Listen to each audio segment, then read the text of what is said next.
कहां बैठ गए? आप कर्पूरी जी का नाम लेते हैं और आप कहां बैठ गए मुख्यमंत्री जी? अब हम पुरानी जगह पर आ गए हैं, अब सब दिन के लिए हम आ गए हैं। मोदी जी का गारंटी तो बहुत मजबूत वाला गारंटी है।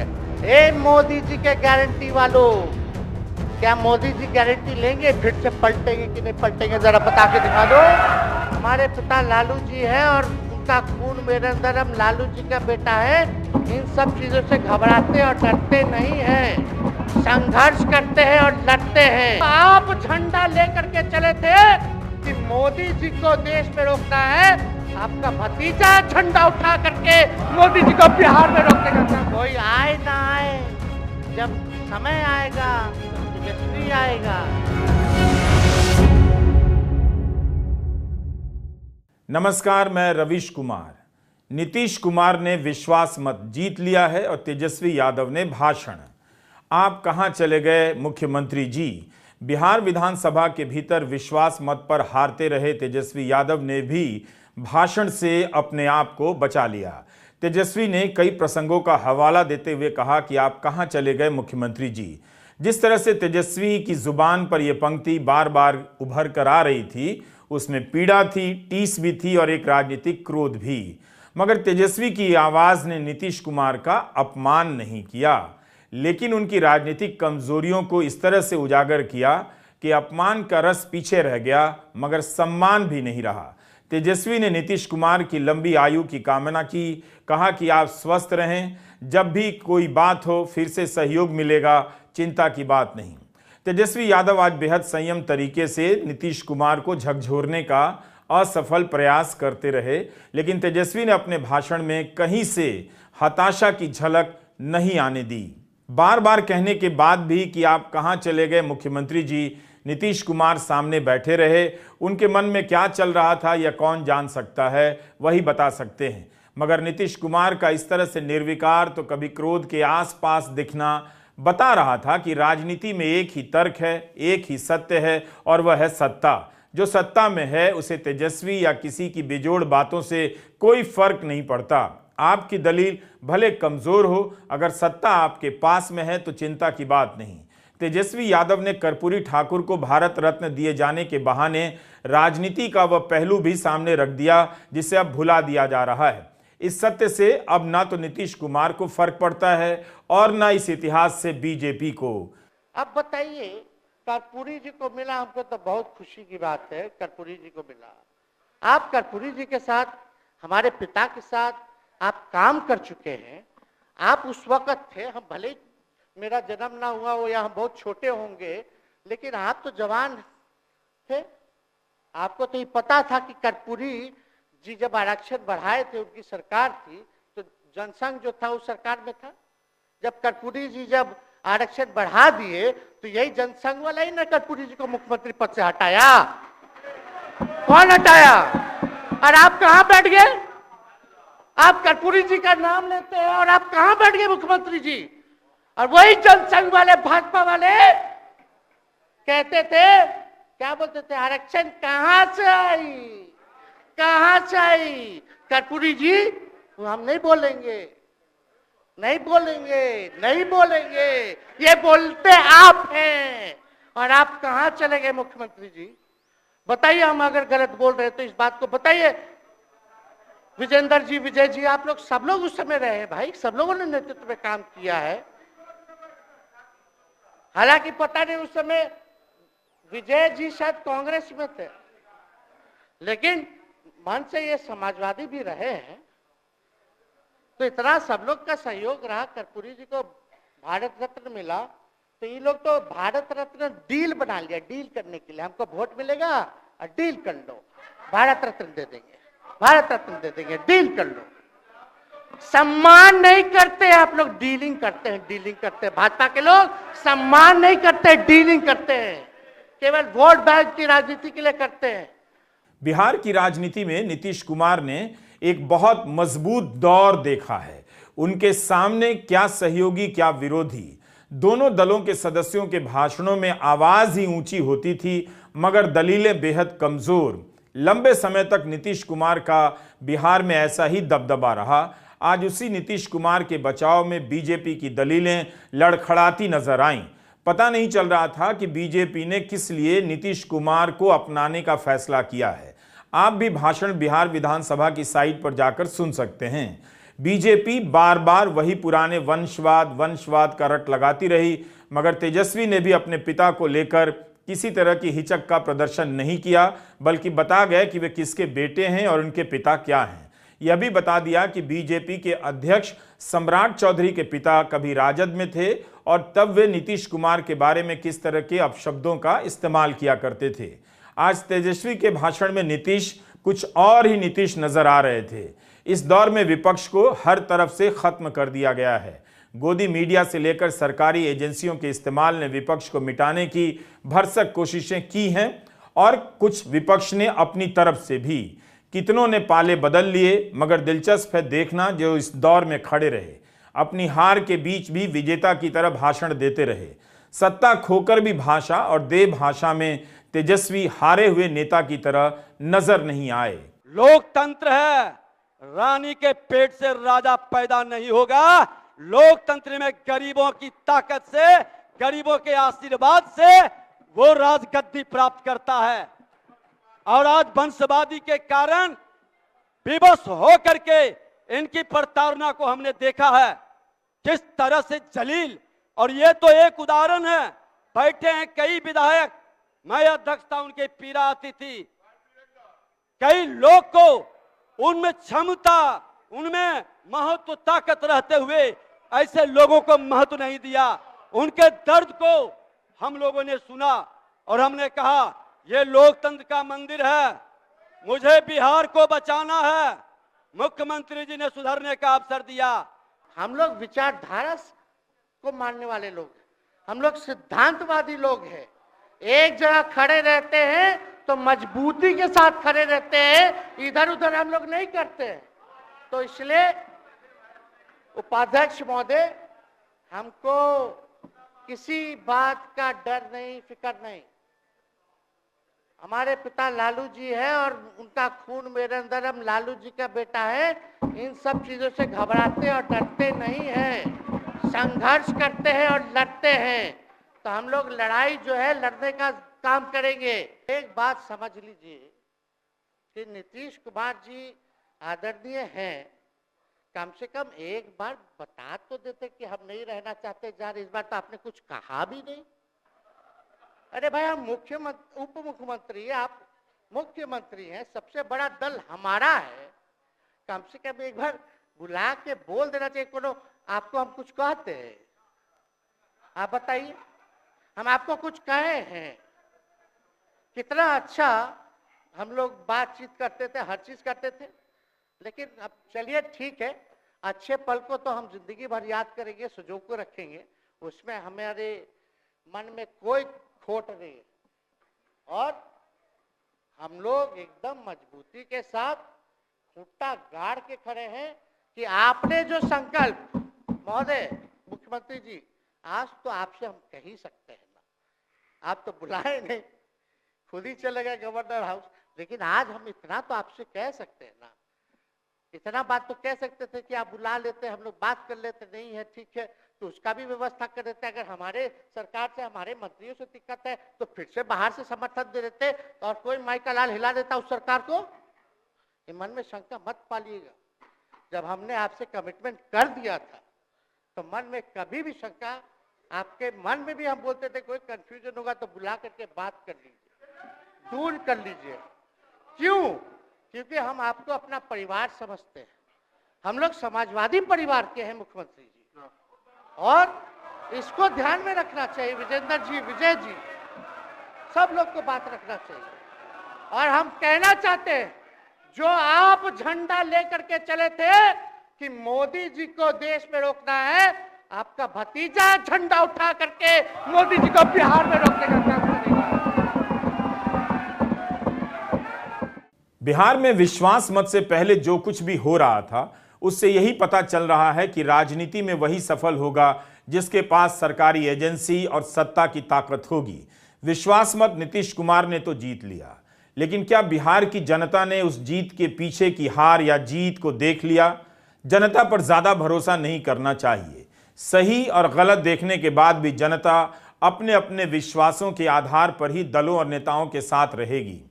नीतीश कुमार की सरकार बच गई, लेकिन इसे बचाने में सब कुछ दांव पर लगा देना पड़ा। इस बार का विश्वास मत ऐसा विश्वास मत लगा जो नीतीश कुमार को मजबूत की जगह मजबूर बना रहा है और बीजेपी को पहले से कहीं ज्यादा मजबूत। रविवार दिन भर जनता दल यूनाइटेड के विधायकों के गायब होने की खबरें आती रहीं, लेकिन भारी दलबल के साथ पुलिस पहुंच गई तेजस्वी यादव के घर। जो सत्ता में नहीं हैं उन्हें पुलिस लगाकर घेर लिया गया। घर के भीतर पुलिस पहुंच गई क्योंकि राजद के ही विधायक चेतन आनंद के भाई ने थाने में शिकायत कर दी कि उन्हें अगवा कर लिया गया है। राजद ने ट्वीट किया कि नीतीश कुमार ने सरकार जाने के डर से हजारों की संख्या में पुलिस बल भेजकर तेजस्वी जी के आवास को घेर लिया है। ये किसी भी तरह से किसी भी बहाने आवास के अंदर घुसकर विधायकों के साथ अप्रिय घटना कराना चाहते हैं। बिहार की जनता नीतीश कुमार और पुलिस के कुकर्म देख रही है। याद रहे, हम डरने और झुकने वालों में से नहीं हैं। ये वैचारिकी का संघर्ष है और हम इसे लड़ेंगे और जीतेंगे। आज जब सदन की कार्रवाई शुरू हुई तब राज्यपाल ने राज्य की पुलिस की क्षमता का भी उल्लेख किया और कहा कि पुलिस बल की संख्या बढ़ी है, इस वजह से भी कानून व्यवस्था बेहतर हुई है। राज्यपाल का यह जिक्र तेजस्वी के घर के बाहर मौजूद पुलिस की मौजूदगी को अलग ही रंग देने लगा। रात के वक्त राजद विधायक चेतन आनंद ने तब कहा कि वे अपनी मर्जी से हैं। थोड़ी देर बाद वहां से चले गए। सुबह हुई तो चेतन आनंद राजद से पाला बदल चुके थे। राजद के विधायक आरोप लगा रहे थे कि चेतन आनंद को सचेतक के कमरे में रखा गया है, उनसे मिलने नहीं दिया जा रहा। चेतन आनंद और राजद की नीलम देवी ने पाला बदल लिया था। राजद के दो विधायक चेतन आनंद और नीलम देवी जो मोकामा की विधायिका है राष्ट्रीय जनता दल के, दोनों को सचेतक के कमरे में बैठाया गया है।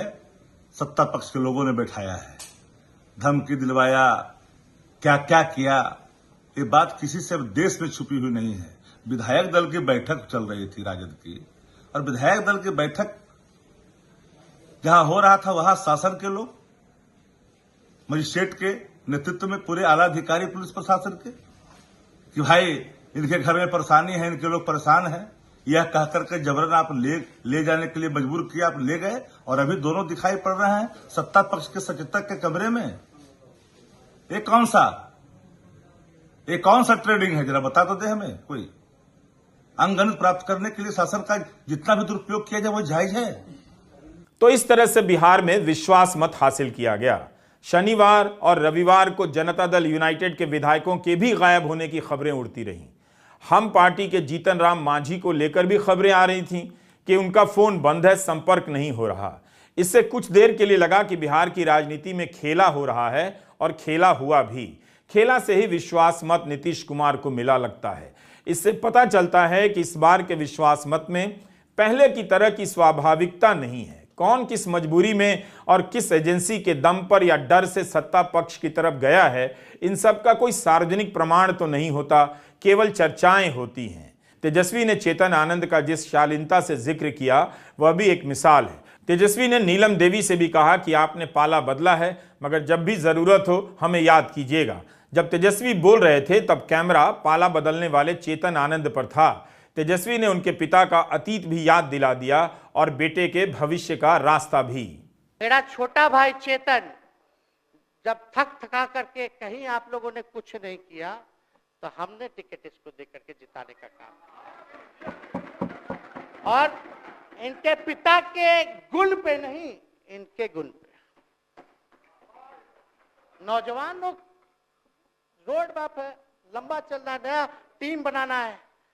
नौजवानों को हम लोगों ने टिकट दिया। नौजवान आए राजनीति में, राजनीति करे, सकारात्मक राजनीति करे, बिहार को आगे लेकर के जाए।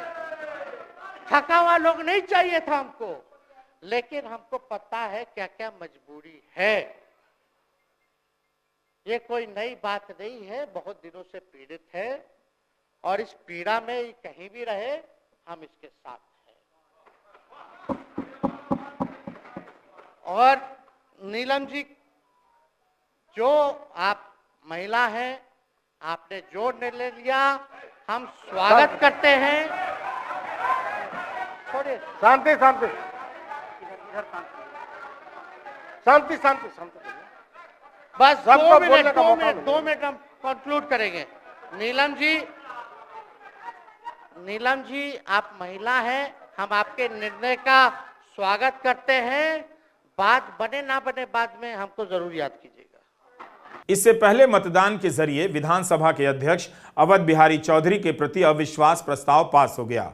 अवध बिहारी चौधरी ने बिना किसी हंगामे के अपना पद भी छोड़ दिया।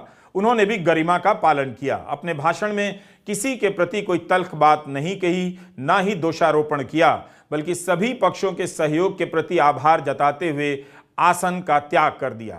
माननीय सदस्यगण, अध्यक्ष के इस आसन पर मैं लगभग 1.5 वर्षों तक रहा। आप लोगों ने सर्वसम्मत से मुझे इस आसन पर बिठाया था। मैं इसके लिए पूर्व में रहे माननीय मुख्यमंत्री जी, माननीय उप मुख्यमंत्री जी एवं मंत्री परिषद के सभी सदस्यों के प्रति आभार व्यक्त करता हूं।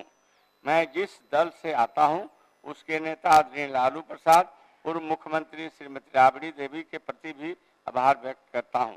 साथ ही मैं सदन के सभी दलों के नेता और माननीय सदस्यों को हृदय से धन्यवाद देता हूं। अपने इस अल्प समय में मैंने माननीय सदस्यों के हितों के हमेशा संरक्षण किया और यह प्रयास किया कि माननीय सदस्य चाहें वह किसी भी दल के हों, उन्हें विधानसभा में कोई असुविधा न हो। सत्ता आएगी जाएगी, लोकतंत्र की इस मंदिर की सार्वभौमिकता और सम्मान सदा बरकरार रहेगा। कल जो था वो आज नहीं है, आज जो है वो कल नहीं रहेगा। मुझे आपसे सदन से निर्वाचित कर जो संसदीय दायित्व सौंपा था उसका मैंने पूरा निष्ठा, कर्तव्य परायणता और ईमानदारी से निर्वहन किया है। मैं सदन के सभी सदस्यों के सुखद जीवन की कामना करता हूं। मैं जनता दल यूनाइटेड ने कैसे मैनेज किया, खुद किया या उसके बदले बीजेपी और एजेंसियों ने मैनेज किया, यह सब चर्चा का विषय है। पहले खबर आई कि शनिवार को मंत्री श्रवण कुमार के घर पर हुए लंच में 6 विधायक नहीं आए हैं। अगले दिन रविवार शाम को विधायकों की अहम बैठक में भी 3 जदयू विधायक नहीं आए। हालांकि जदयू विधायक गोपाल मंडल ने कहा कि पार्टी तीनों के संपर्क में है। इस बीच जदयू ने अपने विधायकों को चाणक्य होटल में भेज दिया। भाजपा ने अपने विधायकों को बोधगया के एक रिजॉर्ट में, वे रविवार शाम पटना आए। यह एक विचित्र स्थिति थी। सारी एजेंसियां बीजेपी के पास, फिर भी वो अपने विधायकों को पटना से बाहर ले जा रही थी। बीजेपी और जनता दल यूनाइटेड को किससे डर था? विपक्ष में तेजस्वी के पास ना तो कोई होमगार्ड ना कोई एजेंसी, फिर बीजेपी और जदयू को अपने विधायकों से क्यों डर लगा? इन दो दलों ने अपने विधायकों का विश्वास कैसे जीता? एजेंसी का डर दिखाकर या किसी और कारण से? सम्राट चौधरी ने सदन में कहा कि उनके 5 विधायक गायब हुए हैं, उन सभी का वे इलाज करेंगे। और आपको स्पष्ट तौर पर बताता हूं, ये जो 5 विधायक हमारे गायब हुए हैं ना, एक का इलाज करूंगा, गलतफहमी में मत रहिएगा। एक बात और नोट करने की रही, तेजस्वी ने अपने भाषण में नीतीश कुमार को निशाना बनाया। सम्राट चौधरी ने तेजस्वी यादव को निशाना बनाया, उन्होंने नीतीश पर कुछ नहीं कहा। बीजेपी नेताओं के भाषण इतिहास में ही छिपे रहे। बीजेपी यह साफ साफ नहीं बता सकी कि जिस नीतीश को उसने किनारे करने का फैसला कर लिया था, उसे गले क्यों लगाया। तेजस्वी यादव ने बार बार नौकरियों का मुद्दा उठाया, बताया कि कैसे उन्होंने शर्त रखी कि नौकरी दी जाएगी। उन्होंने कहा कि नौकरियों को लेकर उन्होंने काम किया है, दबाव डाला है तो वे क्रेडिट लेंगे। यह भी गिनाते चले गए कि उनके कौन से काम कैबिनेट में नहीं लाए गए, अगर वो पास हो जाते हैं तो उसका क्रेडिट वो सम्राट चौधरी को भी देने के लिए तैयार हैं। सत्ता में जगह गंवाकर भी राजनीति में अपनी जगह को बचा लेना एक बड़ी कला है। आज तेजस्वी ने वही करने की कोशिश की। और आप जब गवर्नर हाउस गए महोदय, मुख्यमंत्री जी, जब आप बाहर आए तो आपने बोला कि आपका मन नहीं लग रहा था। आपने ये बोला कि मन नहीं लग रहा था। मन नहीं लगेगा तो हम लोग नाचने गाने के लिए थोड़ी है, आपका मन लगाने के लिए। हम तो आपका साथ ना देने के लिए थे कि जो काम आप बोलते थे असंभव है, उसको हम लोगों ने मुमकिन करके दिखाने का काम किया।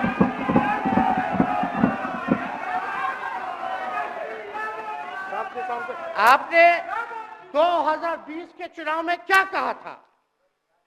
झूठ मत बोलिएगा। देखिए, हम आप लोग से उम्र में छोटे, अपने बाप के पास से लाएगा, जेल से पैसा लाएगा, नौकरी बांटेगा। असंभव है, क्या बोले थे।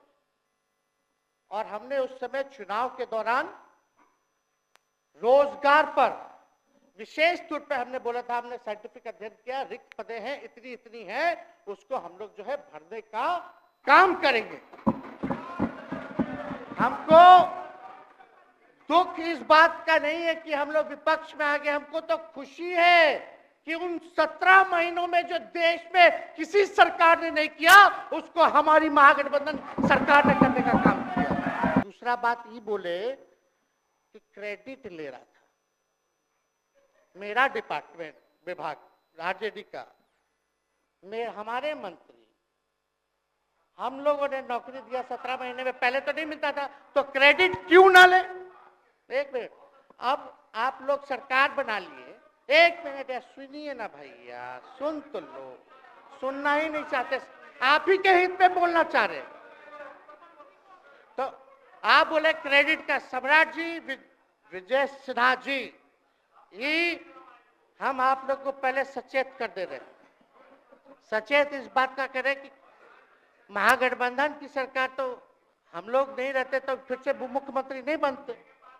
लेकिन एक बात समझिए, अगर आप लोग अभी सरकार में हैं, जो काम होगा उसका क्रेडिट नहीं लीजिएगा। तो मुख्यमंत्री जी, हम लोग 17 महीने जब थे सरकार में तो उसका क्रेडिट क्यों ना ले, आप लोग बताइए क्यों ना ले। अब आप लोग सरकार में आए भाजपा के लोग, और नीतीश जी बोलेंगे कि नहीं क्रेडिट नहीं लेना, क्रेडिट केवल मेरा, तो आप लोग क्या कहिएगा, क्या कहो, क्या कहिए। उनके भाषणों से लगा कि सामने बैठे सत्ता पक्ष के लोग सुनने का बस धर्म निभा रहे हैं। बीजेपी के सदस्य ही आक्रामक होकर प्रतिकार करते रहे, लेकिन तेजस्वी ने नई सरकार में उप मुख्यमंत्री सम्राट चौधरी को भी नहीं बख्शा।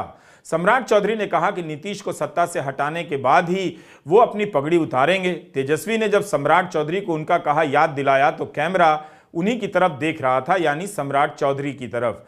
पगड़ी अपनी जगह पर सुरक्षित नजर आ रही थी। सम्राट चौधरी नीतीश के साथ सत्ता पक्ष की तरफ सहज भाव से बैठे थे। सम्राट चौधरी जी पगड़ी पहनते, फालतू है ना पहनते हैं, उतारने का बात करते हैं। ये सब करो, फिल्म का शूटिंग चल रहा है महोदय, अब बांध लिए पगड़ी, चलो आओ मैदान में, अब खोलिएगा। अरे हम कोई गलत बात नहीं है, सुन लो यार, नवीन जी सुनिए ना, पथ निर्माण मिल जाए, बहुत कृपा होगी, आप आगे काम कीजिएगा, बैठिए ना। बढ़ जाइए, बोलो, बढ़ जाइए, बोलने दीजिए। तो उपाध्यक्ष महोदय, बोलने दीजिए, बैठिए, आप लोग शांति से बैठिए। आप जब बोलिएगा इधर से नहीं कोई बोलेगा, आप शांति से बनाए रखिए। हमें विश्वास है कि हमारे एक और चाचा विजेंद्र जी बैठे हैं यहाँ, हमको जरूर लगता कि इन्होंने जरूर सलाह दी होगी सम्राट चौधरी जी को पगड़ी उतार लो। दिए कि नहीं दिए? आप तो हमको सलाह देते थे, हमको पता है आपके मन में भी पीड़ा है, दर्द है, लेकिन आप एकदम अपने नेता के साथ जो निर्णय है उसी में लेते हैं। लेकिन नेता तो निर्णय लेते हैं, साथ देना चाहिए, लेकिन कभी कोई सलाह और एक स्टैंड भी लेना चाहिए कि कोई गलत निर्णय ना हो। इससे नेता का ही नुकसान होगा, इससे नेता का ही नुकसान होगा। तो इस बात की तो हमको चिंता रहेगी। अभी सम्राट चौधरी जी क्या क्या बोलते थे उस पर हम नहीं जाना चाहेंगे, लेकिन सम्राट चौधरी जी के पिता भी हमारे दल में रहे हैं और उनका शब्द मुख्यमंत्री जी के लिए क्या क्या रहा है वो हम यहाँ नहीं बताना चाहते। आपके भी दिल में है, आपके भी कान में है, आप लोगों के भी होश में है, और पूरा बिहार बच्चा बच्चा से पूछ लीजिए कि हम कोई ऐसा सुन लीजिए ना, अरे सुन तो लो भाई, किसी भी बिहार में बच्चा बच्चा से पूछ लीजिए कि क्या होने जाएगा, नीतीश जी पे भरोसा है कि नहीं है, वो क्या क्या शब्द का प्रयोग करेगी जो हम लेना नहीं चाहते। और मोदी जी का गारंटी तो बहुत मजबूत वाला गारंटी है। ए मोदी जी के गारंटी वालों, क्या मोदी जी गारंटी लेंगे फिर से पलटेंगे कि नहीं पलटेंगे? जरा बता के दिखा दो, बताइए। मोदी जी के गारंटी वालों बताओ, बताइए पलटेंगे कि नहीं पलटेंगे मोदी जी का गारंटी? खैर, हमको इसकी चिंता नहीं है। विजय सम्राट चौधरी जी, विजय सिन्हा जी जब जहां चेयर पे थे, व्याकुल मत होइए, खूब जोड़ी है आप लोगों का, कमाल का, लगे रहिए। आपको याद होगा मुंबई में इंडिया गठबंधन की बैठक हुई। उसके बाद नीतीश कुमार ने मीडिया को भरोसा दिया था कि नई सरकार आएगी, प्रेस को मोदी राज से मुक्ति मिलेगी, लिखने की आज़ादी मिलेगी। तेजस्वी ने उस बयान को याद दिलाते हुए कहा कि प्रेस को कब्जा से मुक्ति दिलाने चले थे, अब नीतीश कुमार पर ही कब्जा हो गया है। अब आप समझ लीजिए कि जितनी पार्टियां एकजुट होकर के काम कर रही हैं, तो आप अच्छी तरह जान लीजिए कि अब इसी का नतीजा होगा कि अभी जो केंद्र में हैं, अब वो हारेंगे, अब वो जाएंगे, ये पक्का जान लीजिए। और अभी आपको बताया गया कि कैसे मीडिया पर ही कब्जा कर लिया, कोई भी दूसरे की बात कम छपता है और ज्यादातर उन्हीं की बात छपते रहती। कितना काम पहले हुआ है, अलग अलग राज्यों ने कितना काम किया है, दूसरे पार्टियों ने, उसका कम छपता है। ये कम करते हैं और ज्यादा छपता रहता है। तभी तो आप लोगों पर कब्जा न है जी, तब तो उपाय है। और जब एक बार उनसे मुक्ति मिलेगी तो आप सब प्रेस वाले आजाद होइएगा और जो आपको उचित लगेगा वही लिखिएगा और वही बोलिएगा। ये बहुत जरूरी है। अगर प्रेस के लोग कुछ लिखते हैं, कहीं क्या काम हो रहा है, क्या ठीक नहीं हो रहा है, वो जब लिखते हैं तो उसका असर जनता पर कितना पड़ता है। और आजकल देख रहे हैं कोई काम नहीं कर रहे हैं और खाली उनका बड़ाई हो रहा है। एक और पूरी बिहार की जनता मीडिया के साथ ही है। अरे कब्जा छुड़वाने चले थे, अब तो खुद ही कब्जा इन पे हो गया। अब देख लीजिए, लेकिन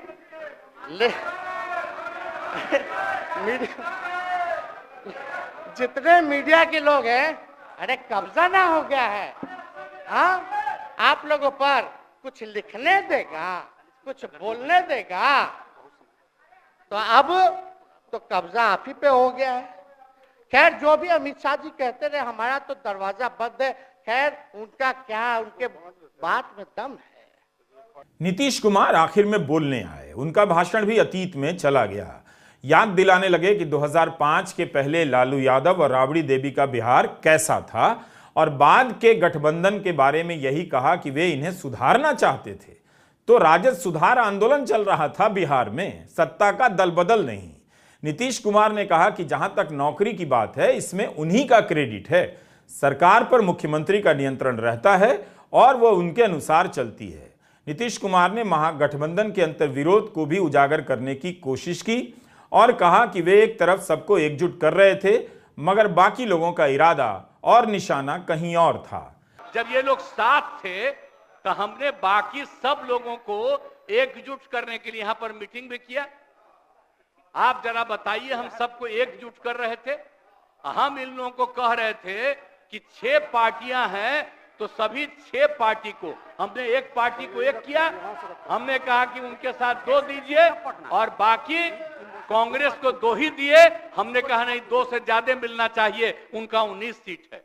और उसके बाद आप लोगों को बाकी जो पार्टियां थी, उन सब लोगों को भी कहा कि उनको सीट मिलना चाहिए, लेकिन दुए को मिला इन लोगों को। आई लोग बराबर आके हमको कहते थे, हम कह जाके मिल लीजिए, आप ही लोग साथ थे, तो कुछ हुआ जी? तो इसीलिए, और बाकी जो हम इतना दिन मेहनत किए और हम सबको एकजुट कर रहे थे, तो हम सारा मेहनत कर रहे थे, कुछ हुआ? और अंत में जो हमको पता चला कि जैसे कांग्रेस पार्टी भी इनकी पार्टी इधर से उधर कर रही है, उसको डर लग रहा था। हम बार बार कह रहे थे कि बाकी पार्टियों को एकजुट करिए, तो उसको उनको हमसे तकलीफ था। हमको पता चला कि इनके पिताजी भी उधरे साथ थे, तब हमको पता चल गया कि ये कुछ होने वाला नहीं है, और फिर हम अपने पुरानी जगह पर आ गए जहां से हम बहुत पहले से, और अब हम पुरानी जगह पर आ गए हैं। अब सब दिन के लिए हम आ गए हैं, अब चिंता मत करो। बिहार विधानसभा की बहस से साफ हो गया, बिहार की राजनीति ने खुद को नैतिकता और सिद्धांतों की औपचारिकता से मुक्त कर लिया है। वो फ्री हो चुकी है। किसी के पास किसी के साथ जाने के ठोस कारण नहीं थे, ना पहले ना अब के। ना इस बात की चिंता थी कि उनकी बातों से किसी को जवाब मिलता भी है या नहीं। नीतीश कुमार फिर से बिहार के मुख्यमंत्री हैं, बीजेपी फिर से नीतीश कुमार की सहयोगी। 2024 की लड़ाई का एक मोर्चा बिहार में बीजेपी ने जीत लिया है। इस बार सत्ता की चाबी उसके हाथ में रहेगी। बीजेपी के लिए बिहार एक चुनौती बना हुआ था, क्योंकि यहां विपक्ष सांस ले रहा था। चारों तरफ से विपक्ष के बिखरने की खबरें हैं। विपक्ष के नेता जेल में डाले जा रहे हैं, पार्टियां तोड़ी जा रही हैं। इस बीच जो भी विपक्ष में बचा है, राजनीति की उसकी यात्रा लंबी होती जा रही है। लोकतंत्र के पर्दे बदल गए हैं, घड़ी की टिक टिक बंद होने को है। अपनी सीट की पेटी बांधे रखिए। नमस्कार, मैं रवीश कुमार। तो नीतीश जी को एक दशरथ जो पिता है उनके रूप में वैसा गार्जियन मानते हैं कि भाई कई बार जो है इन्होंने कई बार आप लोगों के सामने भी बोला आप तो यही करेगा, यही आगे बढ़ेगा। तो चलिए नौजवान लोग ना आगे बढ़ेगा, आगे काम करेगा। लेकिन कई बार मजबूरियां रही होंगी इनकी, जैसे दशरथ की मजबूरी थी, राजा दशरथ की, कि राम को जो है वनवास जो है भेज दिया गया। लेकिन उस बात को हम मानते हैं कि हम वनवास नहीं आए हैं, बल्कि हमको इन्होंने भेजा है जनता के बीच उनके सुख और दुख के भागीदार बनने के लिए।